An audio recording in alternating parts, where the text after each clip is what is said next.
आइए देखिए, सुनिए और समझिए अध्यात्म विज्ञान, नई दृष्टि, नई खोज। आध्यात्म विज्ञानी अहमदाबाद के स्वामी श्री कमलेशानंद जी के साथ। इस कार्यक्रम के प्रायोजक हैं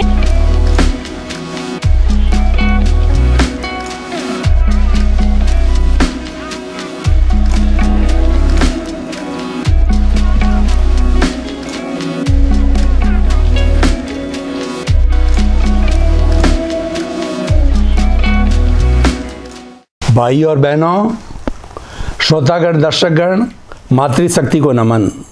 हमारी सत्संग धीरे धीरे आगे बढ़ रही है। इसको हम उपनिषद की भाषा में कहते हैं चरे वेति चरे वेति चरे वेति। चलते रहो चलते रहो चलते रहो, रुकना नहीं है। स्वामी जी का भी यही सिद्धांत है, उठो जागो, विवेकानंद जी की तरह उठो जागो और चलते रहो जब तक कि लक्ष्य प्राप्त ना हो जावे। लक्ष्य प्राप्ति हमारा मोक्ष है, इसीलिए अध्यात्म विज्ञान हमको आप परोस रहे हैं। तो आप सभी के तरफ से बहुत बहुत धन्यवाद, कृतज्ञता, प्रणाम। स्वामी जी जय सच्चिदानंद। स्वामी जी, हमारा जो जीवन है वह जैन धर्म के अनुसार आयुष्य कर्म के अधीन है। जन्म से मृत्यु का जो ड्यूरेशन है, जो स्पान है, वह आयुष्य कर्म कहलाता है। और आयुष्य पूरा होने के बाद एक क्षण भी तीर्थंकर भी जीवित नहीं रह सकते, कोई भी प्राणी जीवित नहीं रह सकता है। तो इस आयुष्य कर्म के बंध के बारे में थोड़ा मैं आपसे जानकारी अध्यात्म विज्ञान की दृष्टि से करना चाहता हूँ कि जो जैन दर्शन क्या मानता है कि जीवन का 2/3 चला जावे। उदाहरण के तौर पर मान लीजिए कि किसी का ये जीवन 90 वर्ष का है, तो 2/3 का मतलब 60 ईयर्स के अंतर मुहूर्त के अंदर जैसे भाव होते हैं वैसे आयुष्य का बंध होता है। जैसी लेशिया होती है वैसे आयुष्य का बंध होता है। और इस तरीके से ये प्रक्रिया चलती रहती है। और जैन दर्शन ये कहता है कि जिस किसी भी अटेम्प्ट के अंदर, जो अटेम्प्ट में आयुष्य कर्म का बंध हो गया, फिर उसके बाद के अंदर नेक्स्ट अटेम्प्ट नहीं होती। पहले में हो गया फाइनल, दूसरे में हो गया फाइनल, टुकड़े करते करते नहीं हुआ तो लास्ट तक जो अंतमति सो गति, जो अंत समय के अंदर जैसे भाव होंगे, जैसी लेशिया होगी, वैसा उसका जो आयुष्य का बंद हो जाएगा। तो हम अध्यात्म विज्ञान की दृष्टि से ये जानना चाहते हैं। जानना क्या है?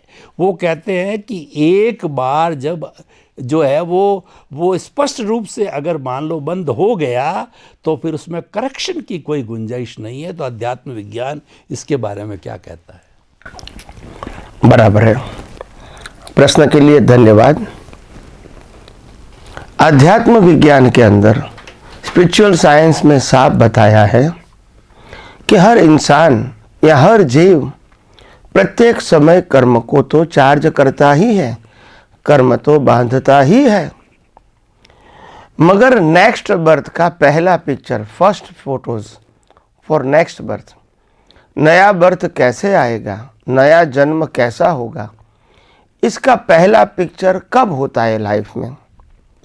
तब आध्यात्म विज्ञान कहते हैं कि कुदरती कानून के मुताबिक जब हमारा 2/3 आयुष्य खत्म हो जाता है तो 2/3 आयुष्य के बाद पहला पिक्चर तैयार होता है कि आपका नेक्स्ट बर्थ अभी से हुए कर्मों के मुताबिक कैसा होगा। वो पहला पिक्चर, फर्स्ट बैलेंस शीट। फिर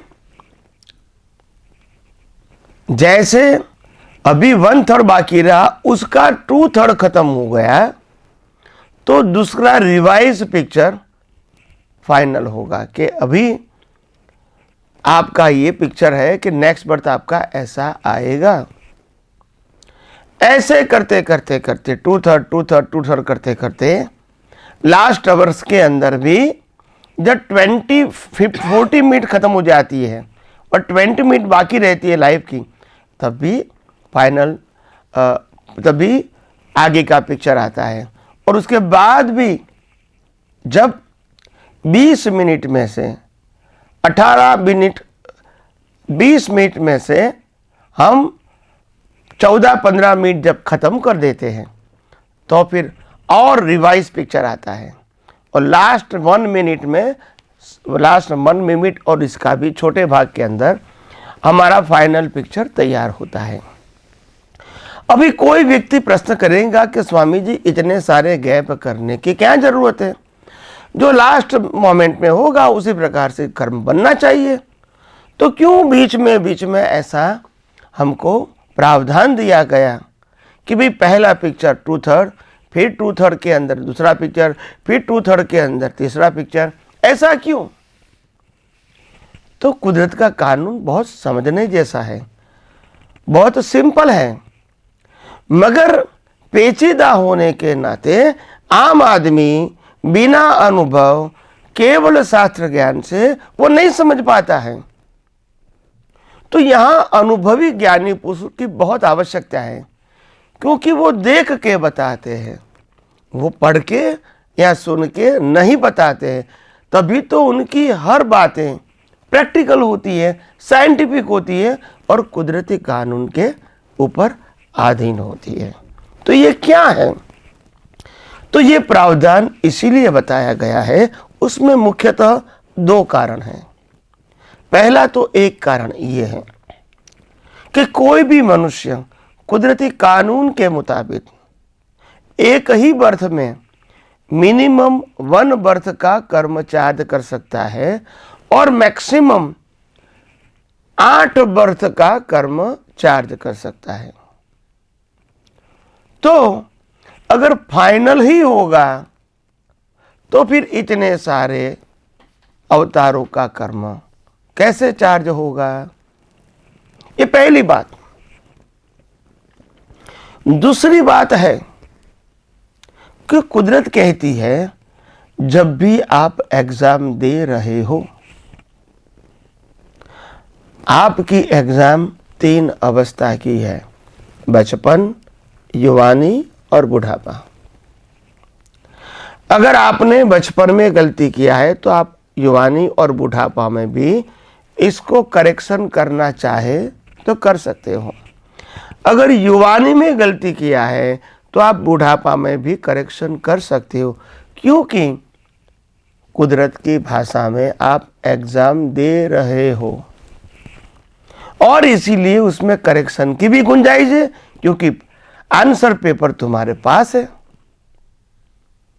तो ये सब बातें हम आम आदमी नहीं जानते हैं, नहीं मानते हैं, नहीं बताया गया है और शास्त्रों में भी इतना क्लैरिटी से वर्णन नहीं बताया है। और इसीलिए हर शास्त्रों में इतनी तो बात बताई गई है कि ज्ञान शब्दों में नहीं है, ज्ञान अनुभवी पुरुष के हृदय में होता है। ज्ञान न किताबों में है, ज्ञान न शब्दों में है, ज्ञान तो अनुभवी पुरुष के हृदय में होता है। और ऐसे अनुभवी पुरुष के हृदय में से जो बाहर बात निकलती है उसमें अनुभव होता है, केवल शब्द या किताबों में नहीं होता है। हाँ, शब्दों के माध्यम से या किताबों के माध्यम से आप इन्फॉर्मेशन जरूर प्राप्त कर सकते हैं, मगर परफेक्शन, एग्जैक्ट, सनातन सत्य वो तो अनुभवी ज्ञानी पुरुष के हृदय में से ही निकलता है, क्योंकि उनके पास विजन है, एक्सपीरियंस है, क्लैरिटी है। वो सभी प्रकार के प्रश्नों का उत्तर देने का सामर्थ्य रखते हैं और इसीलिए अनुभवी पुरुष की बात कुदरती कानून में भी प्रमाणित होती है। तो इसीलिए आइए हम सब यही आध्यात्म विज्ञान को और गौर दृष्टि से और डीप और विशालता से हम समझने की कोशिश करें और अपना जीवन धन्य बनाएं। बहुत बहुत धन्यवाद स्वामी जी। बड़ी क्लैरिटी से, संक्षेप में, सरलता से साधारण आदमी समझ सके कि आप जो एग्ज़ाम जब देने को होते हैं तो जो क्वेश्चन पेपर आंसर शीट आपके पास में होती है और जब हैंडओवर कर दी जाती है एग्जामिनर को, उसके बाद के अंदर आप बाध्य हो जाते हो, स्वतंत्र हो जाते हो। तो उसी तरह से आयुष्य कर्म के बंद के लिए भी आपको करेक्शन के चांस मिलते रहते हैं। जितना 2/3 का है, हर बार करेक्शन का चांस मिलता है और आप करेक्शन दे सकते हो। और आपने ये भी बताया कि एक समय के अंदर एक बार ही एक जीवन का जो है वह बंद होता है, और 8 भी हो सकते हैं। दोनों बातें आपने बताई है, और 8 चांस मिलते हैं, ये भी बात मिलती है। तो आपका बहुत बहुत धन्यवाद इतनी क्लैरिटी और इतनी सरलता से बात करने का लॉजिकली।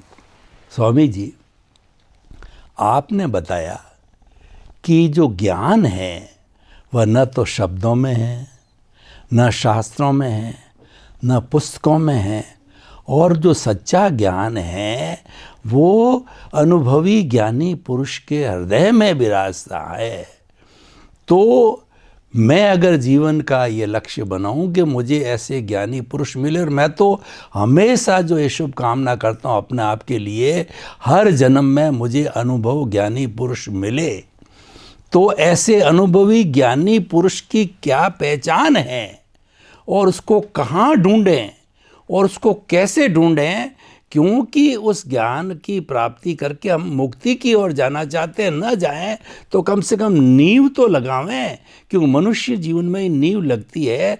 तो कृपया अध्यात्म विज्ञान की दृष्टि से स्पष्ट कीजिए कि ऐसा अनुभवी ज्ञानी पुरुष जो है कि क्या लक्षण है, उसका क्या स्वभाव है, वो कहाँ मिलता है, और उसको किस नज़रिए से ढूंढना चाहिए। कृपया इसका पूरा खुलासा करें। प्रश्न के लिए धन्यवाद।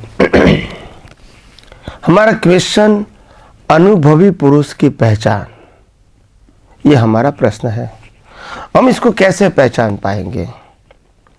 क्योंकि अनुभवी पुरुष के जो बाह्य लक्षण होते हैं वो तो आम आदमी की तरह ही होते, क्योंकि उनका मन वचन काया भी कुदरती कानून के अधीन ही है। ऐसा नहीं कि उनके मन वचन काया में कोई स्पेशलिटी होती है। Is a very normal man. हम जैसे आम आदमी का कर्मों का भुगतान करते हैं, वैसे वो उनका मन वचन काया भी वही कर्मों की भुगतान करता है। तो हम कैसे अनुभवी पुरुष की पहचान कर पाए? और सबसे बड़ी बात यह है कि बड़े बड़े अनुभवी पुरुष जो पास्ट में हो चुके हैं, भूतकाल में हो चुके हैं, उन्होंने सबने भी यही बताया। जैसे दादा भगवान हो चुके हैं, श्रीमद राजचंद्र जी हो चुके हैं, ऐसे बहुत सारे अनुभवी पुरुषों ने यही बताया कि एक सत पुरुष, एक अनुभवी पुरुष, एक आत्मज्ञानी पुरुष को एक बार आप प्राप्त कर लो, उसके बाद उनके मार्गदर्शन के मुताबिक ही चलते रहोगे तो आपकी मुक्ति सुनिश्चित है। ये गारंटी अनुभवी पुरुष ही लेते हैं। तो इसीलिए अनुभवी पुरुष की तो आध्यात्म मार्ग में बहुत वैल्यू है। मगर प्रश्न ये है कि अनुभवी पुरुष को कैसे पहचाना जाए, क्योंकि बाह्य रूप से तो उनकी कोई विशेषता नहीं होती है। आम आदमी की तरह खाते हैं, पीते हैं, जीते हैं, सोते हैं, बोलते हैं, हर प्रकार की क्रिया करते हैं। उनके भी कर्मों की भुगतान होती है, हमारे जैसे ही होती है। तो कोई खास स्पेशलिटी बाह्य रूप से ज्ञानी पुरुष, अनुभवी पुरुषों की नहीं होती है। फिर भी अगर हम इसको पहचान सके तो उनका साइन या तो सिम्टम्स दिखाता हूं। ज्ञानी पुरुषों की जो अनुभवी पुरुष की आंखें होती है उनमें वितरागता होती है। वितरागता का मतलब होता है जहाँ राग करना है वहाँ राग नहीं होता है, और जहाँ द्वेष करना है वहाँ द्वेष नहीं होता है। वो उनकी दृष्टि का प्रभाव होता है, वितराग। और इसलिए उनकी दृष्टि, ये आँखों की बात नहीं है, आँखों के पीछे की दृष्टि की बात है। इतना प्रभाव होता है कि वही वितराग दृष्टि से एनवायरनमेंट बन जाता है, और वो एनवायरनमेंट की इफेक्ट आम आदमी को भी हो जाती है। एक महाशय ने हमको बहुत समय पहले प्रश्न किया था कि क्या अनुभवी ज्ञानी पुरुष से भी एनवायरनमेंट बनता है जो आम आदमी इसको अनुभव कर सके? तो मैंने कहा अवश्य। उन्होंने कहा कृपा करके एग्जाम्पल देकर समझाने की कोशिश कीजिए। तो मैंने कहा एक अगरबत्ती जो आती है 5, 10, 15 पैसे की, अगर अगरबत्ती हमने कमरे में उनको प्रकट किया है और ये कमरे के अंदर 50 लोग बैठे हैं, क्या अगरबत्ती की स्मेल 50 लोगों को नहीं मिलेगी? कहने का तात्पर्य है एक 5-15 पैसे की अगरबत्ती भी इतने लोगों को सुवास देने का सामर्थ्य रखती है, हालांकि वो जड़ है।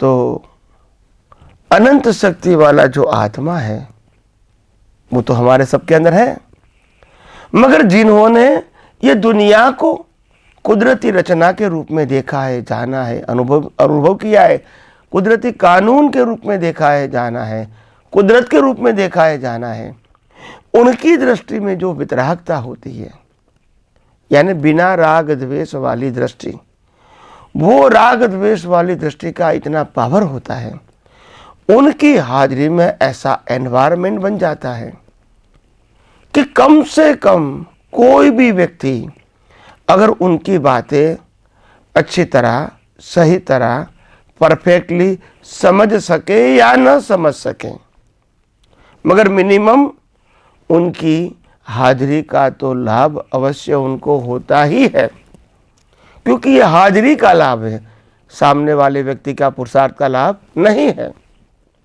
जैसे अगरबत्ती का होता है। तो इसीलिए उनकी हाजिरी में जो संसार रूपी माया है वो दूर रहती है, और जैसे ही उनका सानिध्य खत्म हो जाता है, माया हमारे जीवन के साथ जुड़ जाती है। तो ये उनका एक प्रमाण है दृष्टि। दूसरा प्रमाण है अनुभवी ज्ञानी पुरुष की भाषा, जो व्यक्त करते हैं। भाषा का मतलब क्या है? भाषा का मतलब है उनकी जो वाणी है, जो हम सनातन सत्य के रूप में उनकी भाषा को, उनकी वाणी को सुनते हैं, ग्रहण करते हैं, सिद्धांत के रूप में सुनते हैं, समझते हैं। तो उनकी वाणी सबसे पहले अनुभव के माध्यम से होती है, उनके दर्शन के माध्यम से होती है, किताबों के माध्यम से, रेफरेंस के आधार से, या तो मेमोरी के माध्यम से उनकी स्पीच नहीं होती है। उनके पास 24 आवर्स का विज़न है अनुभव का, और विज़न का मतलब होता है सनातन सत्य या कुदरती कानून की अवेयरनेस 24 आवर्स होती है। तो वो अनुभवी पुरुष जब अनुभव से बताते हैं तो उनकी भाषा सैद्धांतिक होती है, और वो सिद्धांत कुदरती कानून के ऊपर आधारित होता है, कोई धर्म, संप्रदाय, व्यक्ति या संस्था के ऊपर आधारित नहीं होता है। तो ये उसका लक्षण है, उनकी भाषा सैद्धांतिक होती है। वो किताबों में से देख कर नहीं बोलते हैं, किताबों को कंठस्थ करके नहीं बोलते हैं, सिर्फ किताबों को रेफरेंस दे के नहीं बोलते हैं। वो अपने अनुभव में जो भी आया है सिद्धांत के रूप में, वो एज इट इज बताने की कोशिश करता है, और एग्जाम्पल भी उनके इतने परफेक्ट और सिंपल होते हैं जो आम आदमी उनको आसानी से समझ पाते हैं। तो ये उनके दो लक्षण होते हैं। मगर ज़्यादातर इस कलयुग के अंदर ऐसे व्यक्तियों को मिलना और ऐसे व्यक्तियों को मिलने के बाद समझना, वो समझने की हमारे पास दृष्टि नहीं होती है। न हम इनको आँखों से पहचान पाते हैं और न हम उनको ज़बान से भी समझ पाते हैं, क्योंकि हमारा इतना डेवलपमेंट नहीं है। बहुत कम लोग ज्ञानी पुरुष को वास्तव में दृष्टि से या भाषा से ज्ञानी पुरुष को अनुभवी ज्ञानी पुरुष के रूप में पहचान पाते हैं, क्योंकि हमारे पास ऐसा ब्रॉड विज़न नहीं है।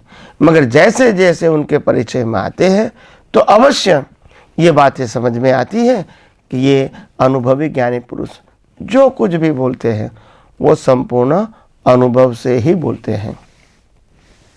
कहने का मतलब यह है कि अनुभवी पुरुष को पहचानने के लिए जो हमने दृष्टि की और उनकी वाणी की बात किया, मगर वो कलयुग में आज बहुत कम लोग होते हैं डायरेक्टली दृष्टि और वाणी से पहचान पाते हैं। मगर हाँ, पुण्य के माध्यम से, विशिष्ट प्रकार के पुण्य के माध्यम से, कर्म के उदय के अधीन हमको ऐसे अनुभवी ज्ञानी पुरुष मिल सकते हैं। हमारी भावना के मुताबिक जब कोई व्यक्ति धर्म का पालन करते करते करते इनको जीवन में मालूम होता है कि इतनी सारी मेहनत किया, इतना सारा प्रयास किया, इतना सारा तप जप का हमने फॉलो किया, फिर आखिर हमने क्या पाया? कुछ नहीं पाया। तो मुक्ति का मार्ग, अनुभव का मार्ग कुछ अलग होना चाहिए। जब ऐसी सोच आती है तो उसके मन में भावना बन जाती है कि हे परमात्मा, हे कुदरत, हमको कैसे भी करके मुक्त पुरुष, अनुभवी पुरुष प्राप्त हो, ताकि हम भी ये विश्व का रहस्य जो सनातन सत्य के रूप में है वो हम समझ पाए और हम भी उसकी दृष्टि का उपयोग करके अनुभव कर पाए।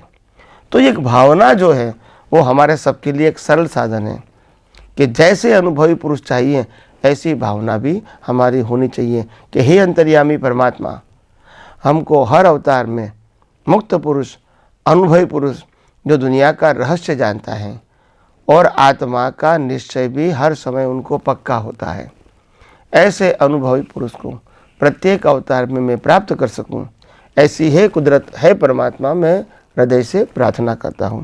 तो ये प्रार्थना के जरिए भी मिल सकते हैं और पुण्य के जरिए भी मिल सकते हैं।